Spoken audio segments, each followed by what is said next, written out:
Every night, millions of us perform the exact same ritual.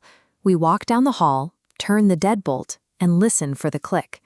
It is a simple mechanical barrier, but it is the physical signal that allows us to finally drop our guard. This routine is the foundation of the locked room mystery. In these stories, the tension doesn't come from a monster in the woods, but from the impossible breach of a space that the characters and the audience believe is secure. A recent viral story titled The 911 Call updates this trope for the era of social media. It isn't presented as a polished short story, but as a series of urgent, realistic fragments tailored for a modern mobile audience. By stripping away traditional prose and focusing on the details of a home invasion, the narrative targets the specific anxiety of a home being breached by someone who knows the layout as well as the owner does. The structure of this story is governed by specific constraints. The author's prompt explicitly targets a U.S. audience with a 60 to 90-second runtime, a format optimized for the high retention requirements of short-form video algorithms. The setup is lean. A teenager is home alone in Ohio during the winter. At 1:43 a.m., his phone rings. It's his older brother, and he's whispering a single sentence. "Someone's in the house." This diagram shows how the script uses typography to control the reader's pace. The author uses isolated phrases like whispering and not talking, separated by wide vertical line breaks. This layout mimics the way we process urgent information. As you keep scrolling downward to find the next line, your reading speed naturally increases, creating a sense of momentum that mirrors a racing pulse.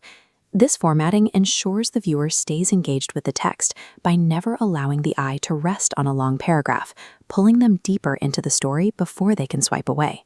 As the story progresses, the brother hides in the ground floor kitchen. He hears heavy, slow footsteps moving through the rooms directly above him. Thump, thump, thump. This scenario is an exercise in proxemics, the study of how we perceive the space around us. Our sense of security is often tied to who has the high ground in an environment. This wireframe shows the spatial hierarchy. The brother is in the functional, open kitchen, while the intruder holds the private, elevated master bedroom. Without sight, auditory cues are his only tracking method. The thumps from above map the danger across this once familiar space. When an unknown person takes control of the upper floor, the standard exits of the house offer little comfort, as leaving the kitchen means moving closer to the source of the noise. The brother follows the standard protocol for a breach. He calls 911. With the dispatcher on the line, the house is no longer isolated. He is connected to an authoritative safety net.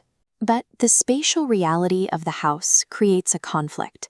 When the brother tells the dispatcher, "I think they're right above me," the physical distance of the police makes their arrival feel secondary to the immediate threat. Then the line goes quiet. A deep voice, not the brother's, speaks into the phone. From just inches away, it says, "Wrong room." The terror of this moment comes from the realization that the intruder hasn't just entered the house. They have successfully intercepted a private digital lifeline. When the police arrive 6 minutes later, the house is perfectly sealed. Every door is locked, no windows are broken, and nothing has been stolen. The only evidence is found upstairs in the parents' bedroom. The window is standing open to the winter air, and the bathroom mirror is covered in heavy condensation. Wiped into the fog are the words, "He called the wrong person." The intruder is gone, but the story leaves the reader with a lingering unease. The realization that someone moved through the home, watched the brother, and left without a trace changes how the family views their own private space.